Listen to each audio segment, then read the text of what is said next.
Madame, Monsieur, bonsoir. Vous suivez le 19h30 de RTI 2 à la une ce soir. Le vendredi saint, une journée qui marque l'entrée de Jésus-Christ à Golgotha. Juste avant sa crucifixion à Abidjan, des milliers de fidèles participent au chemin de croix, un temps fort de foi catholique. À Madagascar, une tentative de coup d'État a été déjouée. 13 personnes ont été déférées pour leur implication dans ce complot visant Michael Randrianirina. Bienvenue, si vous nous rejoignez, vous suivez l'information sur la chaîne qui vous rapproche de l'essentiel.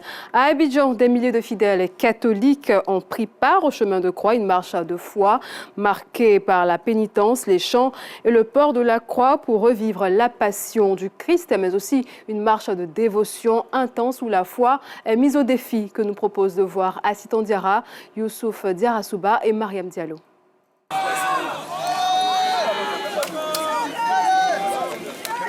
Cet après-midi, l'exercice sportif ordinaire des corps armés de Cocody laisse place à la manifestation de foi et de dévotion. Sous un soleil de plomb, ils sillonnent les rues de la commune de Cocody Centre ce vendredi saint pour répondre au traditionnel chemin de croix. Un acte qui commémore les souffrances de Jésus-Christ lors de sa condamnation, à sa passion et à sa mise au tombeau.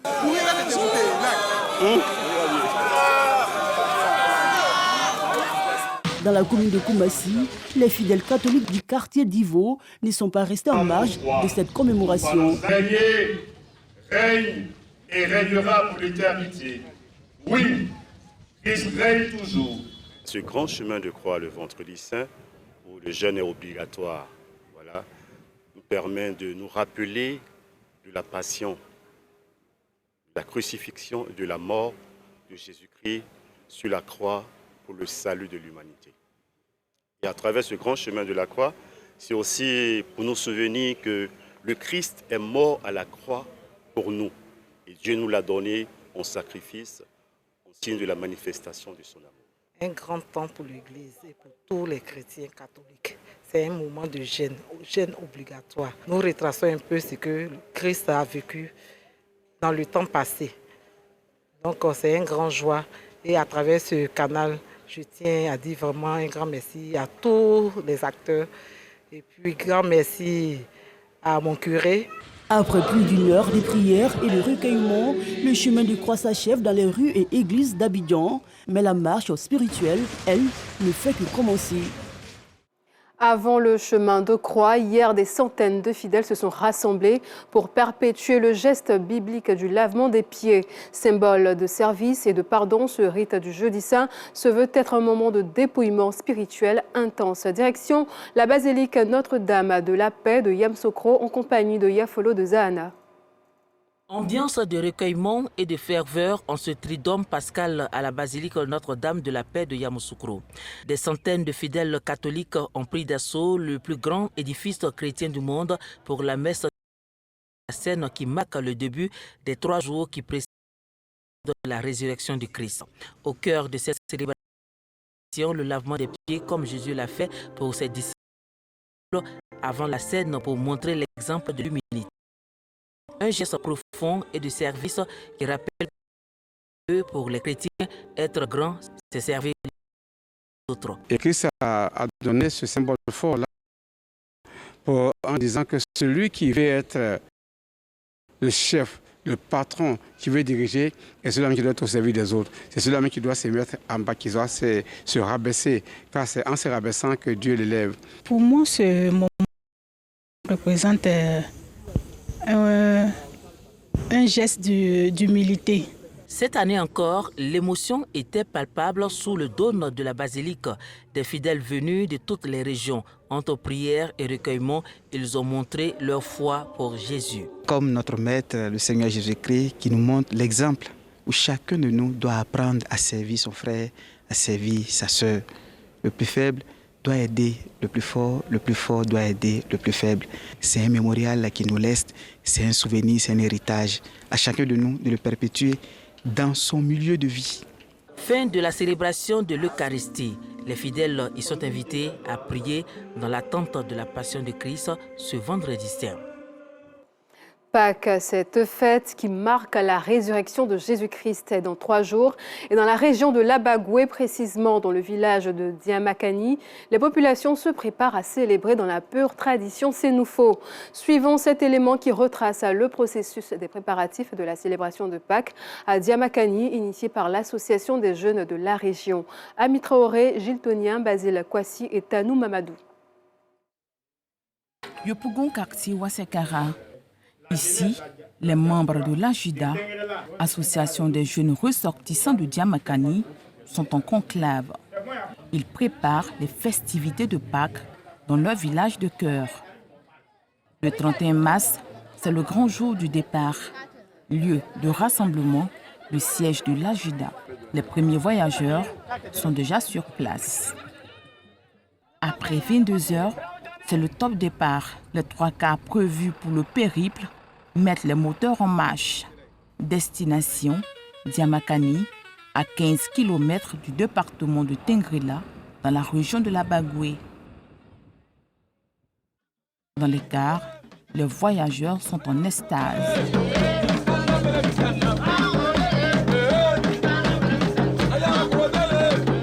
Midi 30, nous sommes à Tengrela. Après 30 minutes sur piste, nous voici à Diamakani. Ici, c'est dans la ferveur que les enfants du village sont accueillis.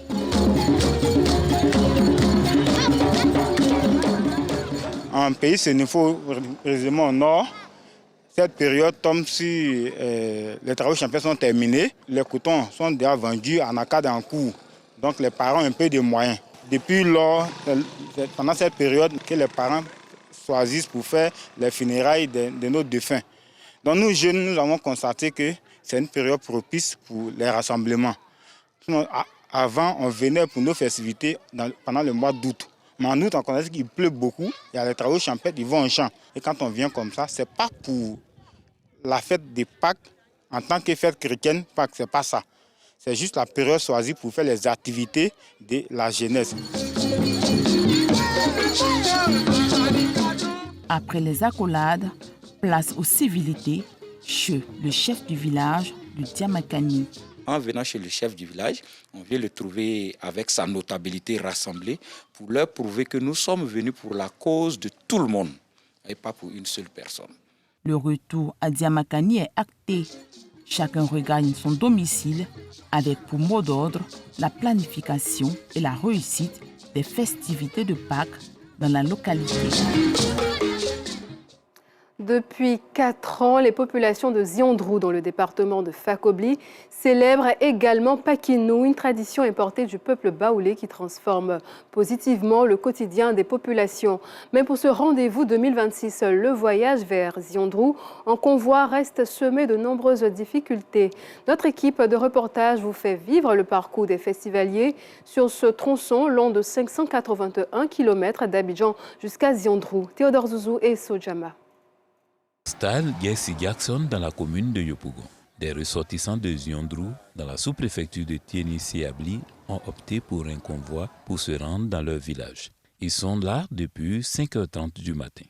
Ils partent pour Pakimou, Pâques en langue locale Wobé, à l'instar du peuple baoulé du centre du pays. Nous avons vu et compris que c'est un événement à prendre en compte aussi, pour pouvoir participer au développement de nos différentes contrées. Malheureusement pour eux, point de quart à l'heure initialement fixée pour le départ du groupe.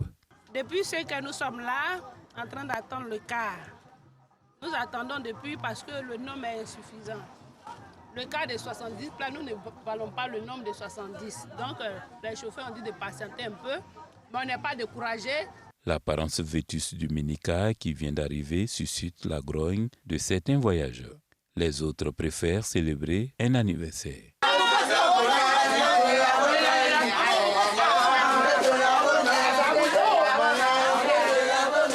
Mon anniversaire, c'est aujourd'hui. Maintenant, ça tombe qu'on va aussi fêter le Pakimou aux choses à Ziondrou. Donc, c'est dans le cas, on va couper le gâteau. C'est ce qui nous fait danser. Quelques instants après, le quart démarre. Il est 14h30 et l'atmosphère est très gaie. La joie est de courte durée. Au kilomètre 65, autoroute du Nord, une panne survient. Puis une autre au kilomètre 70 où les passagers attendent plus de 3 heures. Même scénario à Yamoussoukro où certains profitent pour se prendre des forces pendant que d'autres sont inquiets. On met l'eau seulement, quand tu mets l'eau là ça descend. Quand tu mets l'eau là ça descend. Moi-même je suis fatigué. On dirait barrique percée. Où on met l'eau là, c'est ça qui chauffe, raison pour laquelle là.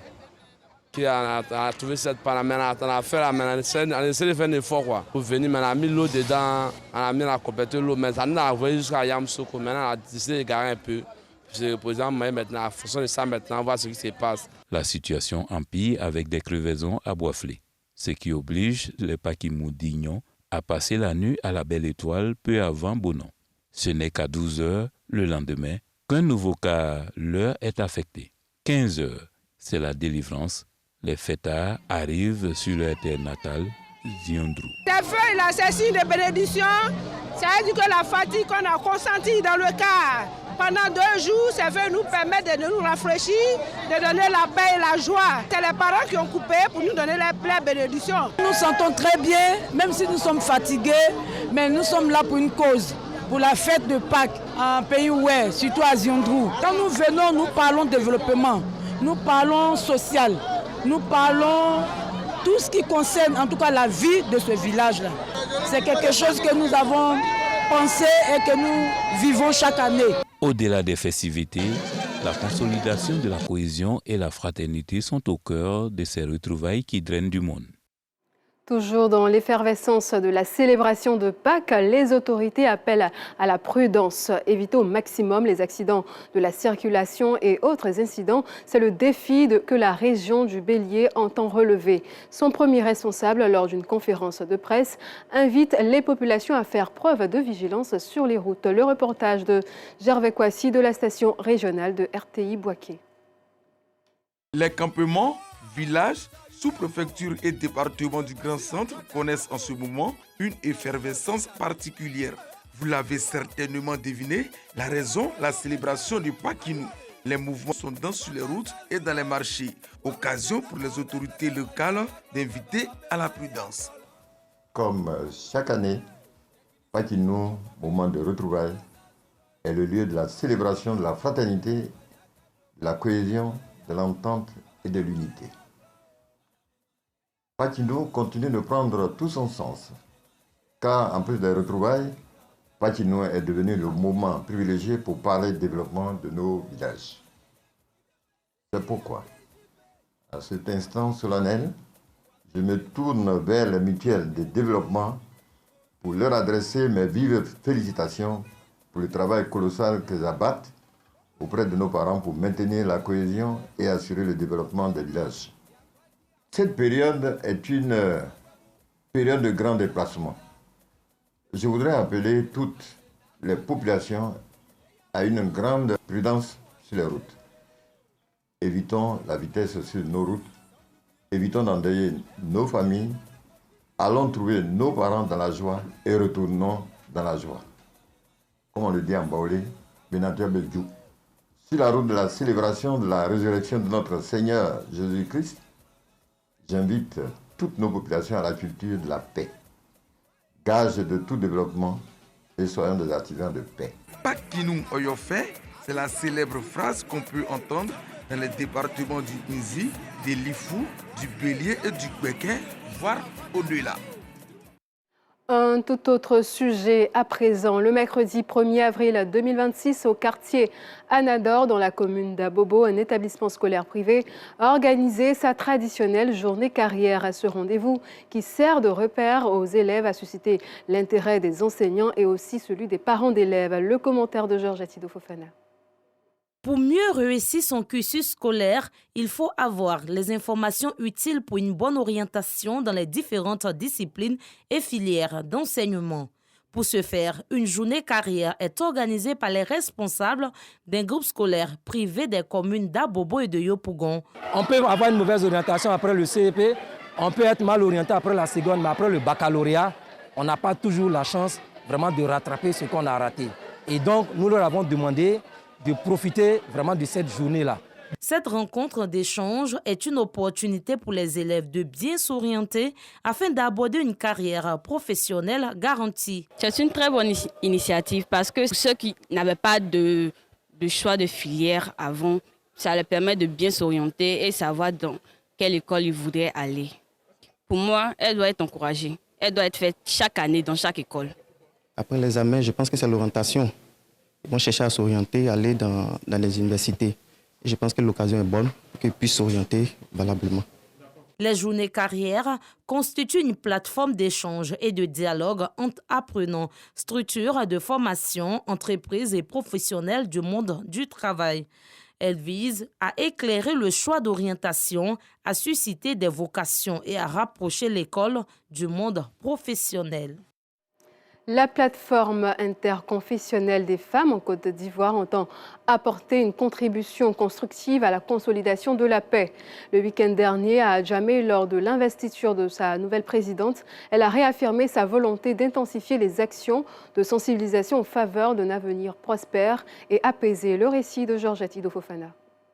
Consolider la cohabitation et la cohésion harmonieuse pour préserver la paix.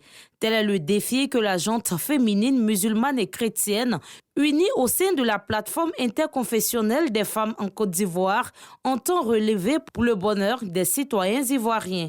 Une idée matérialisée par une prière œcuménique lors de l'investiture officielle de la nouvelle présidente nationale de cette entité associative. Pour entamer sa mandature en beauté, elle dévoile ses priorités. Ma priorité aujourd'hui, c'est de continuer la mission que Adja a commencée en allant vers les autres qui n'ont pas encore rejoint la plateforme, mais mieux, en nous adressant à nos autorités, à tous ceux qui peuvent nous aider pour que les femmes soient indépendantes financièrement, économiquement et spirituellement.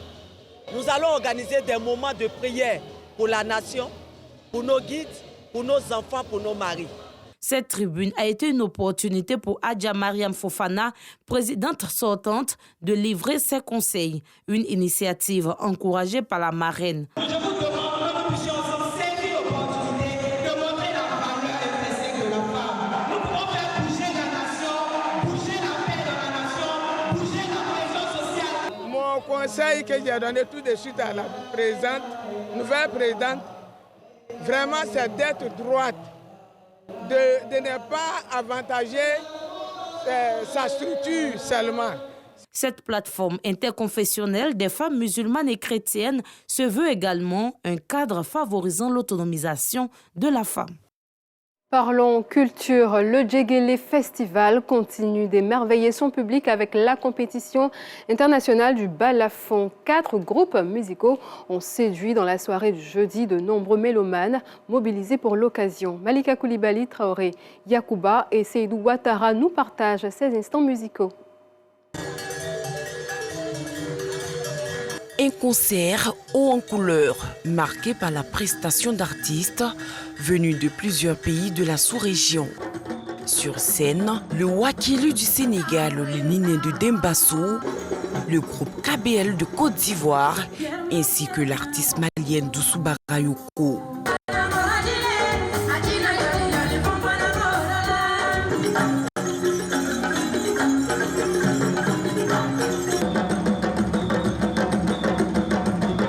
Des sonorités traditionnelles qui ont su captiver et faire vibrer le public venu nombreux pour célébrer le balafon. J'ai très bien aimé cet événement.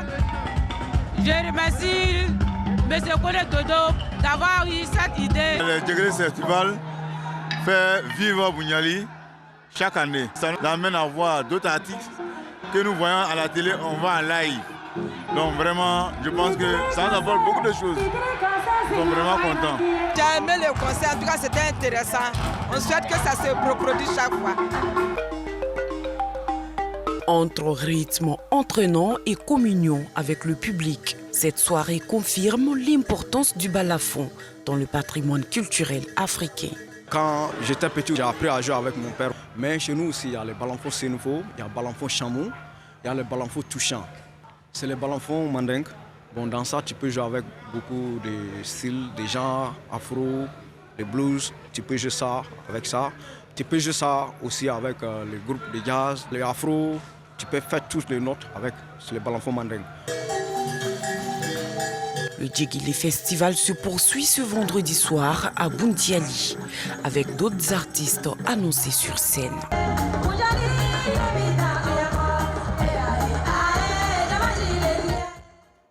Hors de nos frontières, à Madagascar, 13 personnes ont été déférées devant la justice pour un complot visant Michael Randrianirina, président du Conseil de la Refondation. Selon la procureure, les enquêteurs ont mis au jour un réseau structuré impliquant des échanges cryptés et la préparation d'un projet de coup d'État. Fin de cette édition, merci de nous avoir suivis. Passez une excellente soirée sur RTI2.